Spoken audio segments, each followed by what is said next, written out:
चला एक विचार करूया. एका अशा शहराबद्दल जे हजारो वर्ष अस्तित्वात होतं, पण फक्त महाकाव्यांच्या पानांमध्ये आणि लोकांच्या श्रद्धेमध्ये. एक दैवी शहर जे म्हणे देवाने स्वतः वसवले आणि नंतर समुद्राने आपल्या पोटात घेतलं. आज आपण त्याच दंतकथेच्या सागरात डुबकी मारून इतिहासाचं मोती शोधणार आहोत. महाभारतात द्वारकेबद्दल जे लिहिलंय ना, ते वाचून वाटतं की हे शहर नाही तर जणू काय पृथ्वीवरचा स्वर्गच आहे. कल्पना करा, असं शहर ज्याची रचना इतकी अचूक आणि प्रगत होती की आजच्या स्मार्ट सिटीची कल्पनाही त्याच्यापुढे फिक्की पडावी. आता प्रश्न हा आहे की हे सगळं फक्त कवीची कल्पना होती की एका खऱ्या वैभवाचा तो आरसा होता. हजारो वर्ष ही फक्त एक गोष्ट होती जी आपण ऐकत आलो. पण काय होईल जर मी म्हटलं की ही केवळ कथा नाहीये? काय होईल जर समुद्राच्या तळाशी खरंच एक हरवलेलं जग असेल जे आपल्या इतिहासाची पानं पुन्हा लिहायला आपल्याला भाग पाडेल? चला तर मग याच रहस्यावरून पडदा उचलण्याचा प्रयत्न करूया. ठीक आहे, तर आपण अगदी मुळापासून सुरुवात करूया. सगळ्यात आधी ती पौराणिक कथा समजून घेऊ जी द्वारकेच्या निर्मितीबद्दल आणि तिच्या विनाशकारी अंताबद्दल आपल्याला सांगते. असं म्हणतात की भगवान श्रीकृष्णाच्या आदेशावरून प्रत्यक्ष देवशिल्पी विश्वकर्माने या शहराची निर्मिती केली. इतकंच नाही तर समुद्रदेवाने स्वतः मागे सरकून या शहरासाठी जमीन दिली होती. हे केवळ एक सुंदर शहर नव्हतं, तर एक अत्यंत सुनियोजित महानगर होता. विचार करा, रुंद रस्ते, सार्वजनिक बाग बगीचे आणि एक प्रचंड मोठं बंदर जे त्या काळातल्या व्यापाराचं मुख्य केंद्र होतं. पण मग इतक्या वैभवाचा अंत झाला कसा? म्हणतात ना, विनाशाची बीजं कुठेतरी आधीच पेरली जातात. इथे ती 2 शापांच्या रूपात पेरली गेली.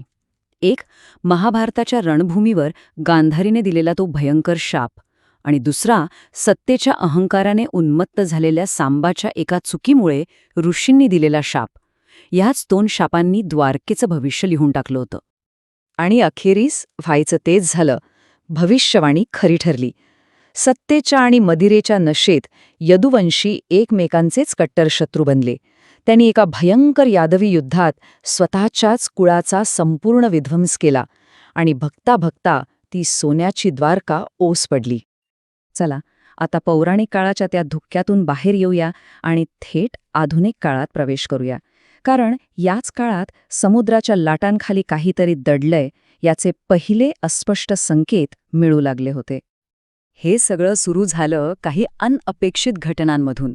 कधी मच्छीमारांच्या जाळ्यात वेगळ्या प्रकारचे दगड अडकत होते, तर कधी वैमानिकांना समुद्राच्या पृष्ठभागाखालून काही मानवनिर्मित रचनांसारखं दिसत होतं. आणि मग तर हद्दच झाली जेव्हा एक जुनं ताम्रपत्र सापडलं, ज्याने इतिहासकारांना अक्षरशः विचार करायला भाग पाडलं. ही निव्वळ कुजबूज नव्हती, तर समुद्राच्या तळाकडून येणारा एक आवाज होता. आणि हा आवाज ऐकला एका अशा व्यक्तीने ज्यांना आपण भारतीय सागरी पुरातत्वशास्त्राचे जनक मानतो, डॉक्टर S.R. राव. त्यांनी या कुजबुजीला एक मोठं आव्हान म्हणून स्वीकारलं आणि ठरवलं की या रहस्याचा छडा लावायचाच. पण डॉक्टर राव यांचा हा प्रवास अजिबात सोपा नव्हता. शैक्षणिक वर्तुळात लोक त्यांच्यावर हसत होते, त्यांची खिल्ली उडवत होते. सरकारकडून निधी मिळत नव्हता. असं म्हणतात की त्यांनी केवळ 800 रुपयांच्या तुटपुंज्या रकमेवर या महाकाय मोहिमेची सुरुवात केली होती. त्यांच्याकडे काय होतं तर फक्त स्वतःवरचा आणि आपल्या प्राचीन ग्रंथांवरचा अढळ विश्वास. आणि त्यांच्या त्या निष्ठेला फळ मिळालं. अनेक वर्षांच्या अथक परिश्रमानंतर त्यांच्या टीमला समुद्राखाली एक 560 मीटर लांब तटबंदी सापडली. इमारतींचे अवशेष सापडले आणि सर्वात महत्त्वाचं म्हणजे विशिष्ट आकाराचे 30 पेक्षा जास्त दगडी नांगर सापडले. हे नांगर या गोष्टीचा अगदी ठोस पुरावा होते की इथे एकेकाळी एक मोठं आणि व्यस्त बंदर होतं. तर डॉक्टर राव यांनी एक दार उघडलं होतं. आता वेळ होती पुढच्या पिढीच्या संशोधकांची, ज्यांच्या हातात होतं आधुनिक तंत्रज्ञानाचं शस्त्र. आणि याच शस्त्राने समुद्राच्या तळाशी दडलेली सगळी रहस्य आता उघड होणार होती. 2001 नंतर जेव्हा प्रगत सोनार तंत्रज्ञानाने समुद्राच्या तळाचं सर्वेक्षण केलं, तेव्हा जे समोर आलं ते खरंच अविश्वसनीय होतं. एक संपूर्ण शहराचा नकाशा, ज्यात रस्ते, इमारती आणि नदीचा जुना प्रवाह अगदी स्पष्ट दिसत होता.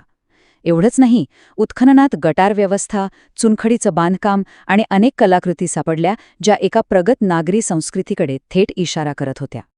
मग या सर्व वस्तूंचं वय तपासण्यासाठी कार्बन डेटिंगसारख्या वैज्ञानिक पद्धती वापरल्या गेल्या आणि जे निकाल आले ते अक्षरशः धक्कादायक होते. तिथे सापडलेली एक कलाकृती तब्बल 9,000 वर्ष जुनी होती. म्हणजे हडप्पा आणि मेसोपोटेमिया संस्कृतीच्याही हजारो वर्षे आधीची. या एका शोधाने भारताच्या इतिहासाला खूप खूप मागे नेऊन ठेवलं. ठीक आहे, आता पुरावे तर समोर होते. एक प्राचीन शहर समुद्राखाली आहे हे सिद्ध झालं होतं. पण तरीही सगळ्यात मोठा प्रश्न अनुत्तरित होता. इतकं मोठं आणि विकसित शहर अखेर समुद्रात बुडालं कसं? याचं वैज्ञानिक उत्तर मिळतं सी लेव्हल राईज थिअरीमध्ये. शास्त्रज्ञांच्या मते हजारो वर्षांपूर्वी शेवटच्या हिमयुगानंतर पृथ्वीचं तापमान वाढायला लागलं आणि त्यामुळे समुद्राच्या पातळीत प्रचंड वाढ झाली. ही वाढ इतकी जलद आणि मोठी होती की द्वारकेसारखी अनेक किनारी शहरं आणि वस्त्या समुद्राच्या उदरात गडप झाल्या. एक प्रकारे पुराणांमधील समुद्राने द्वारका बुडवण्याच्या कथेला हा एक वैज्ञानिक आधारच मिळाला. आणि इथेच द्वारकेची कथा एका अशा विलक्षण बिंदूवर येऊन पोहोचते जिथे हजारो वर्षांची श्रद्धा आणि आधुनिक विज्ञानाचे पुरावे एकमेकांचा हात धरून उभे राहतात. अगदी याच वर्षी 25 फेब्रुवारीला पंतप्रधान नरेंद्र मोदी यांनी स्वतः समुद्रात डुबकी मारून त्या प्राचीन अवशेषांना आदरांजली वाहिली. त्यांच्या या एका प्रतिकात्मक कृतीने द्वारकेच्या ऐतिहासिक आणि सांस्कृतिक महत्त्वावर जणू काही शिक्कामोर्तब झालं आणि ही कथा पुन्हा एकदा जगाच्या पटलावर आली. आता ही आकडेवारी बघा, खूपच रंजक आहे.